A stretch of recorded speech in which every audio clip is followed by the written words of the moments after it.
Hello and welcome to Pro Trader Strategies Market Commentary for Monday, September the 25th. My name is Eric Wilkinson. Some of you may recognize me as the Wolfman from CNBC, Fox Business, or even the Wall Street Journal for my commentary on everything from economic to geopolitical and market analysis. Please keep in mind that everything that we talk about in these market commentaries is not a solicitation to buy or sell any of these securities or strategies. At the end of the day, we're here to teach you some different strategies that you can implement into your portfolios, but please do that in your own way.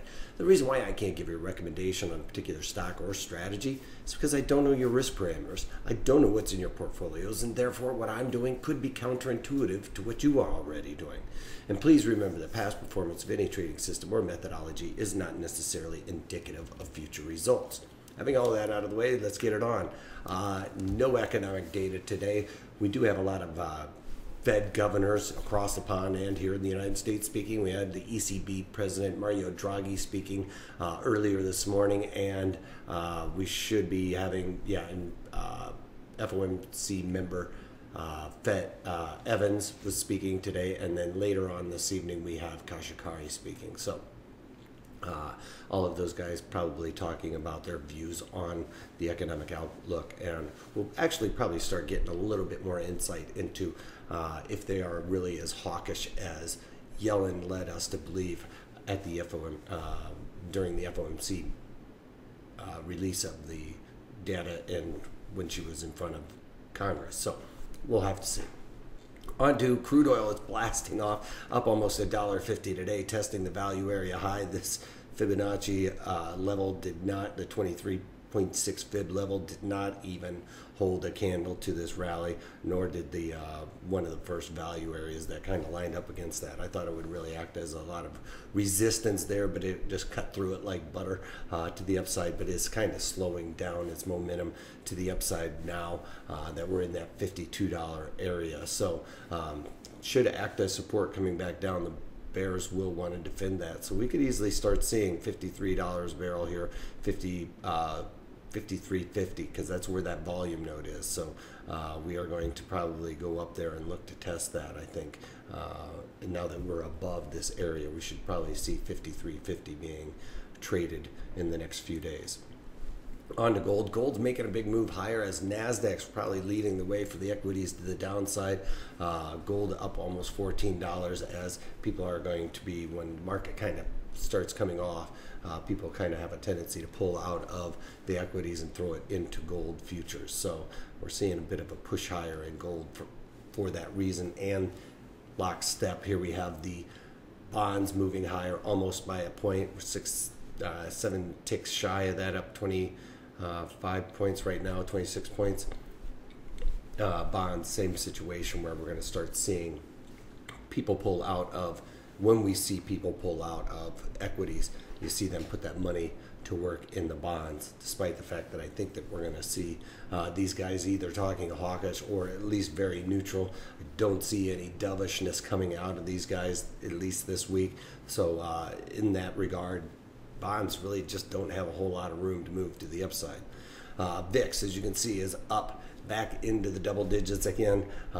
Good for me. I like higher volatility, and that is due in part to the NASDAQ being down as much as it is. So you can see here, the Dow Jones tried to get up into positive territory earlier this morning, but just really hasn't been able to sustain any kind of upward momentum.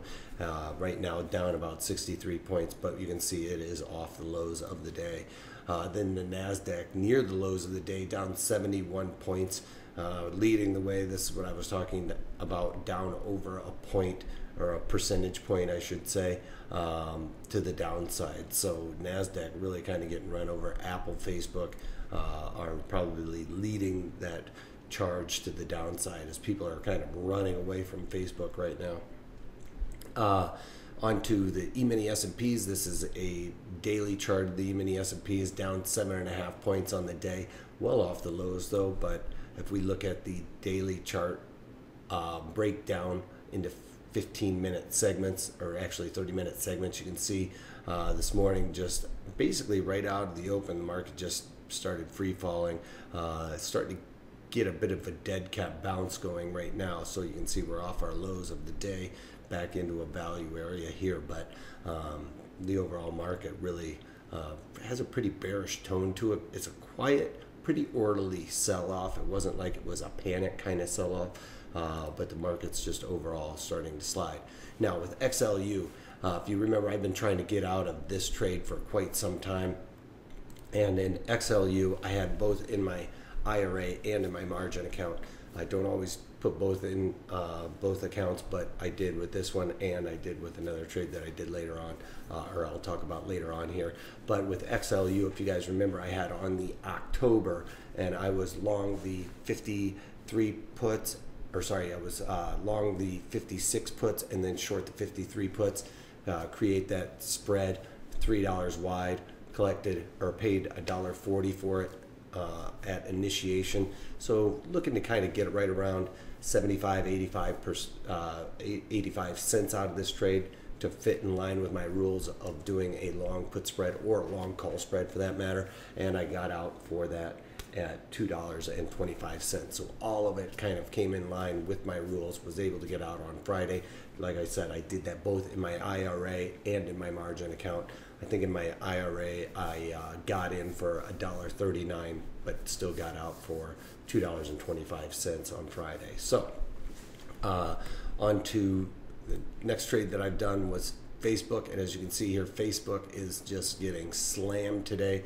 I haven't heard really anything out there of that would be this bearish, but you know, when we see the market kind of wind up real tight, you get that bent up energy, and it snapped to the downside. So we're getting a spike in volatility here. When I did this trade, it was 63, 64 IV%.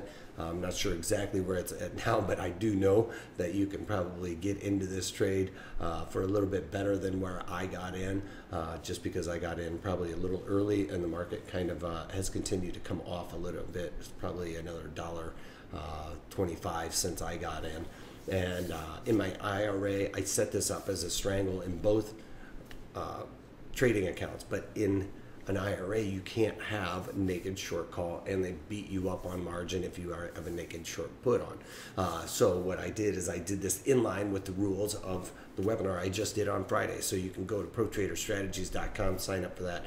It's a really good webinar. Go through all the rules, the strike locations, and things of that nature to make sure that this strategy is a high probability of success, and it will increase your probabilities of success rather than just going out online and seeing that, hey, you're selling out of the money, calling it out of the money, you're good to go. Well, with this one, I did in my IRA, kind of created somewhat of a defined risk strategy in there, and went in and did the October, and I sold the 92 and a half calls, and then I sold the 155 puts in there, and then I defined that risk by buying the 175 calls to the upside, and defining the risk to the downside by buying the 125 calls. So that creates that defined risk there, basically looking to pay a nickel for those that I talk about in the webinar, and I got it for a credit of $1.59. Now, losing a little bit of money on it because, like I said, it has continued to the downside since I set this up. But then in my margin account, I went in, did the straight strangle, and did the October same strikes, 175 calls and the 155 puts in there, and collected $1.72. So have both of those in both accounts. Trying to get out of the XLK. I've had that trade on for quite some time. We can even take a look at the chart in there. This is another one of those ETFs I'm trying to get out of. It's actually coming back towards me, so that's good. And if you remember, I have on a short call spread in here where I collected a credit. So I have both in my IRA and in my margin account. Nice move down today. It's made that come in pretty close to 50% of my max profit. I'm squeezing a couple extra ticks out of it for right now, just to cover a little bit of the commissions on that, because I did it so small. It's not working out the way I want it to on the commission side. The commission structure in my IRA is quite steep. So have those all kind of in the works right now. Like I talked about, got a couple, or took one off, added one, and trying to get out of this XLK now. So that's all I got for you guys today. But Friday, we are going to be talking about this strangle and how and what we do when it goes against us. So, if this Facebook trade doesn't work out, that'll be a perfect example to talk about for there. So go to ProTraderStrategies.com, get that strangle so you know how to set it up properly. And then I'm going to be talking about on Friday, when this strategy goes against us, what do we do in order to stay mechanical and stay with this trade, increase our probabilities of success when it's kind of testing us, all right? And when we are being tested, how to recognize that, all right? So go to ProTraderStrategies.com, sign up for that. If you can't take that, take it easy.